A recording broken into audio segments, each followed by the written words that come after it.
आजकल के टीचर, कुछ टीचर ऐसे हैं, एक टीचर ने अपने विद्यार्थियों से कहा बेटा अंडा खाया करो। आजकल के टीचर अपने बच्चों से ये कहते हैं अंडा खाया करो, मछली खाया करो। तो एक बच्चे ने पूछ दिया टीचर से, सर हम क्यों अंडा खाएं, क्यों मुर्गी खाएं, क्यों मछली खाएं? तो सर ने कहा कि इसमें प्रोटीन होता है, आपके शरीर को प्रोटीन चाहिए। तो वो टीचर अपने विद्यार्थियों से देखो किस प्रकार वर्गला रहे हैं। वो कह रहे हैं कि इसलिए मांस लोग खाते हैं क्योंकि इसमें प्रोटीन होता है। तो फिर टीचर ने एक दलील दी, जरा सुनिएगा। एक टीचर ने बच्चों से कहा बेटा तुम लोग जो दाल चावल खाते हो वह भी तो जीव है भाई, चावल से भी तो पेड़ तैयार होता है ना, चावल को बो दिया जाए धान को तो उससे भी, तो उसके अंदर भी जीव है, गेहूं के अंदर भी जीव है और अंडे के अंदर भी जीव है।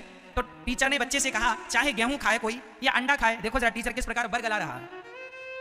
अब मैं आपको बताता हूं कि अंडा खाना, मुर्गी खाना और दाल चावल सब्जी रोटी खाना, इसमें क्या सही है क्या गलत है। कई लोग ये कहते हैं कि दाल चावल सब्जी रोटी में भी तो जीव, उसमें भी तो हत्या हो रही है जीव की। अब इन मूर्खों को कौन समझाए। एक बात बताओ, आप एक हाथ से मछली पकड़ो और एक हाथ से गेहूं का दाना पकड़ो और आप दोनों को काटने की कोशिश करो, तो कौन तड़पता है और कौन नहीं तड़पता? बोलो। मछली तड़पती है जबकि गेहूं का दाना नहीं तड़पता, क्योंकि गेहूं का दाना परमात्मा ने हमारे लिए ही बनाया है। ईश्वर ने हमारे पेट को, जो गेहूं है ना, जो गेहूं, लोग कहते हैं गेहूं में भी तो प्राण है, चावल में भी तो प्राण है। भाई साहब, गेहूं और चावल का प्राण हमारे प्राणों को बचाने के लिए है। गेहूं चावल खाने के लिए ही बनाया विधाता ने, फल फूल इत्यादि। परंतु मछली को आप काटते हैं, तड़पती है। गेहूं को काटेंगे तो खून नहीं निकलेगा, जबकि मछली और मुर्गी को काटेंगे तो खून निकलेगा। मुर्गी और मछली की आंखें हैं, मुंह है, वो ऑक्सीजन ले रही है, उसको देखते हैं हम लोग कि वो कैसे तड़पती है, जबकि गेहूं तो हमारे लिए ही ईश्वर ने बनाया। अब कोई ये सोचने लग जाए कि मछली खाओ या गेहूं खाओ एक ही ना जी, तुम्हारा दिमाग खराब हो गया, दिमाग में मोतियाबिंद हो गया है। कैसे हो सकती हैं चीजें एक सी? हो सकती हैं? यदि जीव की हत्या लोग करते हैं, आज आप मछली को मार रहे हो, आज आप मुर्गी को मार रहे हो, कल को आपके पिताजी मर गए तो आप तो अपने बाप को भी भूंज के खा लोगे। क्यों? इनका क्या भरोसा, इनकी मां मर जाए तो मां को ही तल के खा लें।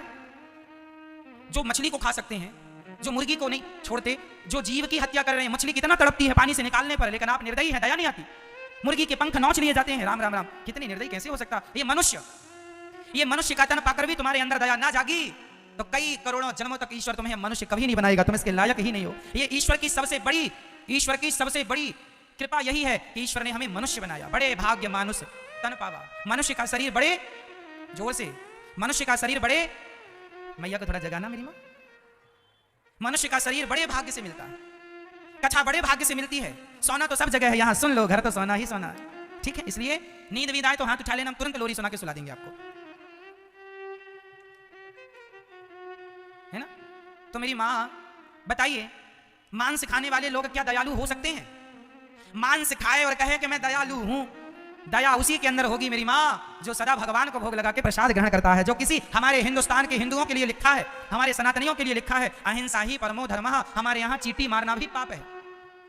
हमारी दादी तो चींटी को भी आटा डालती है, हम तो चींटी को भी आटा डालते हैं। और पक्षी के लिए छत में पानी और दाना रखते हैं। जो लोग पक्षी को दाना पानी रखने वाले लोग हैं, जो चींटियों की भी परवाह करने वाले लोग हैं, वो भला मछली और मुर्गी के प्राण कैसे ले सकते हैं? यदि हम किसी को जीवन दे नहीं सकते तो किसी के जीवन को छीनने का अधिकार हमें किसने दिया? क्या आप मरी हुई मुर्गी को जीवित कर सकती हो मैया?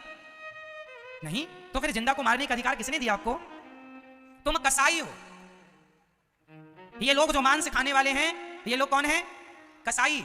कसाई बकरे की गर्दन पर तलवार चलाता है, तलवार चलाता है, बकरे को मार डालता है।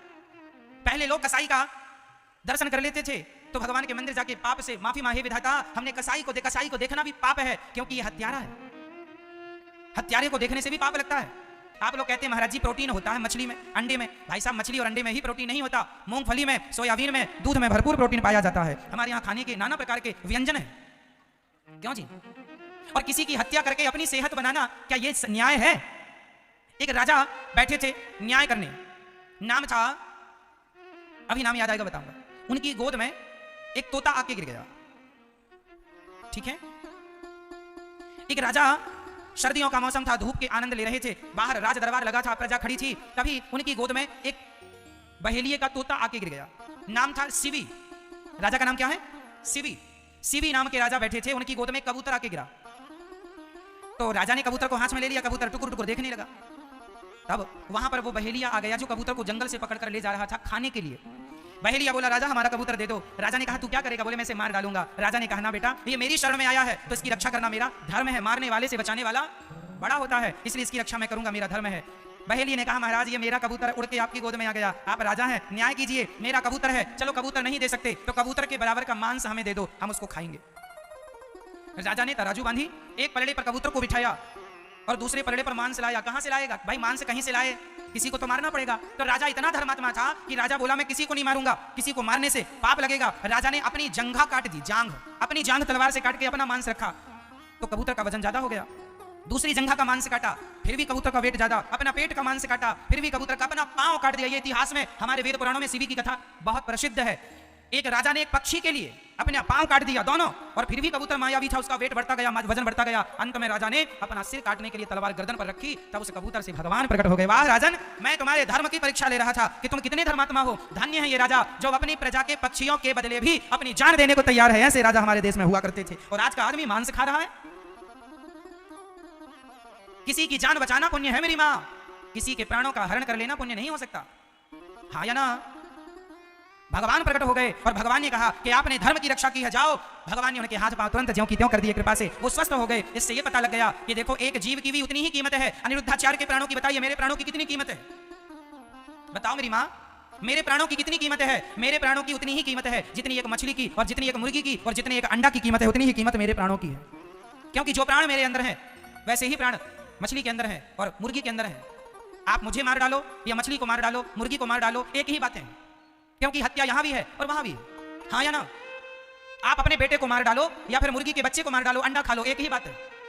तुम्हारा घड़ा भी भरा नहीं है पाप का, जरा भरने दो, भर जाएगा तो तुम्हें इसी जन्म में इन सभी पापों का दंड भी भोगना पड़ेगा। याद रखना, को ना काहू को सुख दुख कर दाता, निज कृत कर्म भोग सब भ्राता। जो दूसरों की बद्दुआएं तुमने ले रखी हैं, अपने स्वाद के लिए मार रखा है जीवों को, उनकी बद्दुआएं तुम्हें भोगनी पड़ेंगी। कहां जाएंगी वो बद्दुआएं? तुम्हारी माथे आएंगी।